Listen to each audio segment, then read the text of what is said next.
Hello, welcome to an Equal 6 Airsoft video. We're going to be testing this G&G L85 and this has got a few upgrades in there.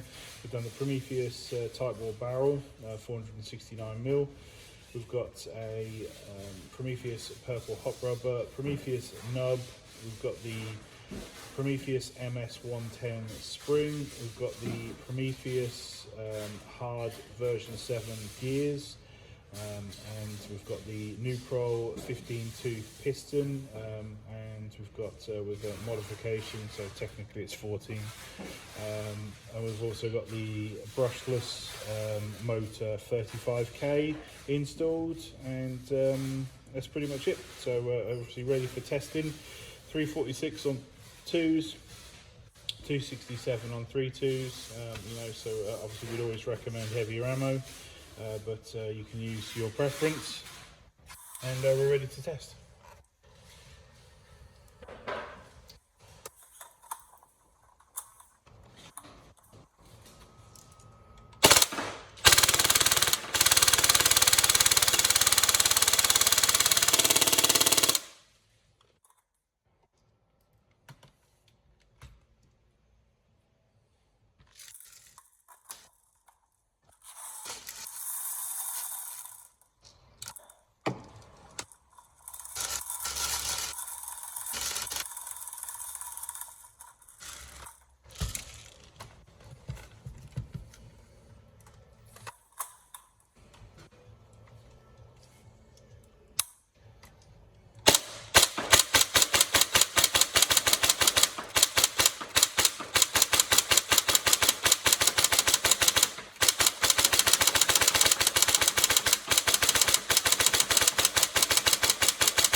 Obviously we've utilised the original G&G MOSFET system. It's a perfectly good system, especially on one of these where you don't have the option to try and install anything else in there. So obviously it's a custom gearbox.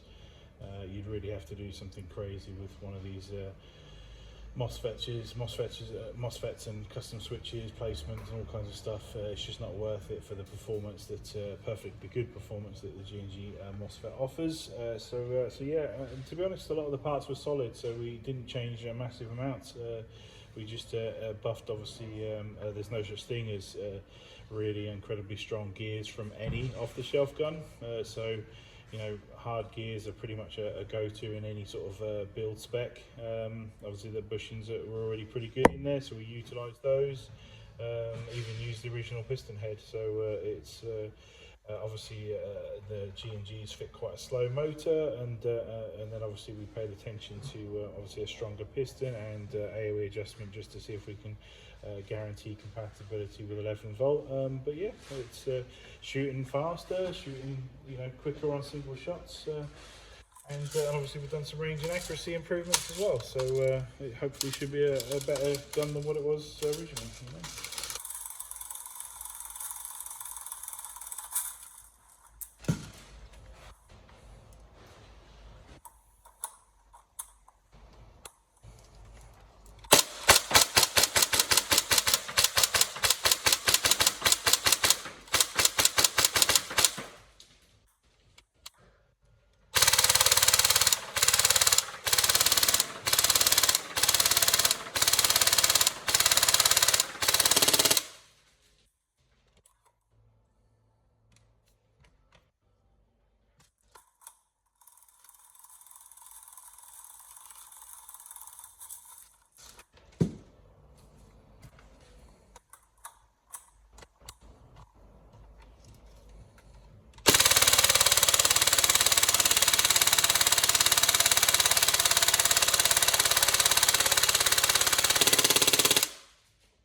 work themselves loose. So we've applied Loctite on the blowback system, so that should hopefully give you reliability there. That said, nothing's indestructible, but obviously pay attention to getting BBs inside the gearbox. It usually happens if you tip the gun upside down and then take the magazine out. BBs can fall back in and then they roll inside because there's gaps at the top of each thing. So just try to always take the magazines out and allow gravity to obviously drop those spare BBs out when you finish with each mag. But yeah, otherwise all put together, going good, and we hope you enjoy. Okay, thank you.